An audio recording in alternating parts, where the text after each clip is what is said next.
Sri Lanka's lush natural heritage powers its global tourism brand. But a new report by the Centre for a Smart Future warns that this very relationship is fast becoming destructive. From Yala's overcrowded safaris to fragmented park governance, the cracks are widening. Research associate Senith Abeyanayake joins us to unpack the findings and explore why a radical rethink of tourism and conservation is urgently needed. Tourism is built on nature, but at the same time, it also harms it. How do we fix this contradiction? So I think the first step is to really shift the focus to the long term.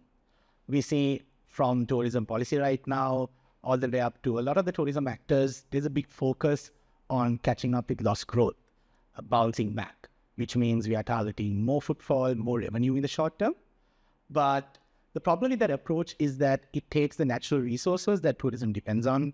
It can be waterfalls, it can be the mountains, as a given. But we know that that is not the case because in Sri Lanka, the natural resources are fast depleting. So we need to really think about the long term, and by the long term, I mean beyond the electoral cycle, 10, 20, 50 years, figure out the tourism vision for that long term and then work backwards, because then we will be able to understand the foundations that we need to put now to make the system better. And we are talking really about sustained returns. So it makes business sense because you're talking about sustained returns compared to a caffeine hit of short-run profits, which won't be able to sustain itself and it will taper off. Now, in your findings from Yala to Kalpitiya, what surprised you most about local perceptions, not just about nature, but also tourism? Part of our research was looking at how local stakeholders in three sites, Kalpitiya, Maskili and Yala, look at how tourism and nature interacts. And what really surprised me was how underrepresented and under-recognized local knowledge is when it comes to tourism policy.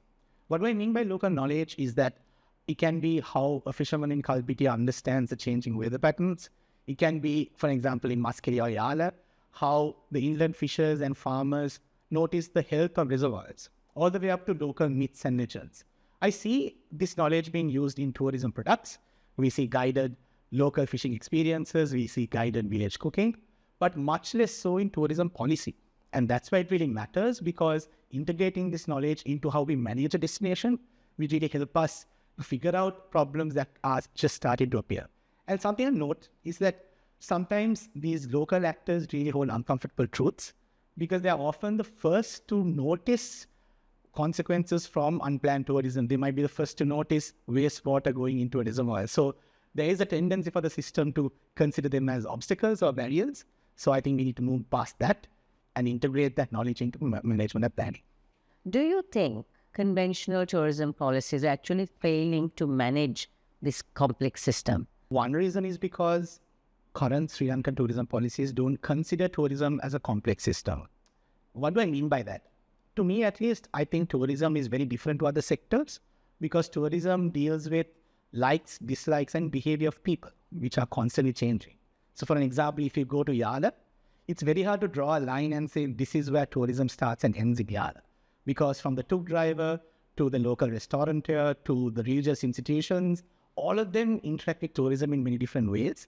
So if tourism policy doesn't recognize the interconnections, then we are fundamentally off to a wrong start. So I think having rigid, siloed tourism policies don't take this complexity into account. So therefore, we are dealing with outdated policies in a constantly changing environment.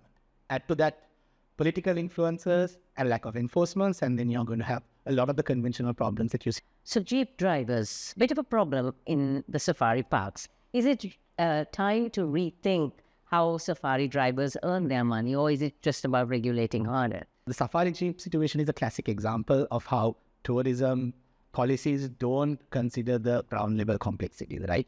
Because we have all heard about and probably even experienced the situation in Yala Block 1, where there's a lot of safari misbehavior that might happen, speeding inside the park, it might be chasing after leopards, crowding, sightings.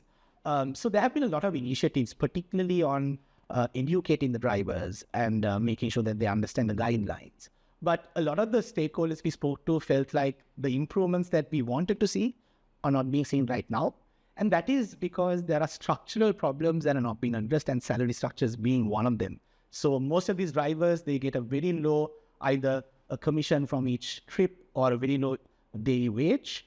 And most of their income is supposedly based on tips, which means that they need to satisfy tourists, satisfy hotels in order for them to get the lion's share of their income. And if the tourists and hotels want to see leopards, no matter how much you try to educate the drivers, ultimately they need to feed their families and friends, which means then we need to change the salary structures. And that's just one of the structural problems that are hindering situations like this. So we need to go beyond just regulating and solve the underlying cause, then the symptoms will change. There's so many in this ecosystem of tourism, in the wildlife park system, who depend on tourists. There's also the problem of overcrowding. How do we manage that? You can't solve the problem of overcrowding at the gate of the park. You can't just be like, we are only going to let 100 or 200, 300 jeeps in per day. That has been the approach that we have taken in the past repeatedly, and that has failed. Because the underlying structures, like the increasing number of hotels in the park, the increasing politicization in the park, is constantly pushing against these regulations. And what you see then are these regulations failing. So if we really want to manage overcrowding, we need to bring actors not just in the park, but we need to start with the people and the institutions who manage these lands. We need to bring the hotels on board. We need to bring the tourists and other associations on board to get a broad, wide understanding of how each of these stakeholders contribute to and play a part in this system. Without having that understanding, we can't just stop things at the gate. Would it be difficult to introduce something like the process or the system that is available in Rwanda for the silverbacks, for instance, or India for the tigers, where it is managed and only a limited number get into the park anyway? So in order to do something like that, once again, that consideration needs to be taken into account way back when we start, even with the land use policies. Now, for an example, in taking Yala as an example, I was just looking at what institutions around Yala manage land in Yala. So you have the Wildlife Department, the Forest Conservation Department, you have the Tourism Authority, you have the UDA, you have the local authorities of Katharagama, you have 2 provincial authorities, then you also have the Katharagama Devalaya. So all of these different institutions manage land.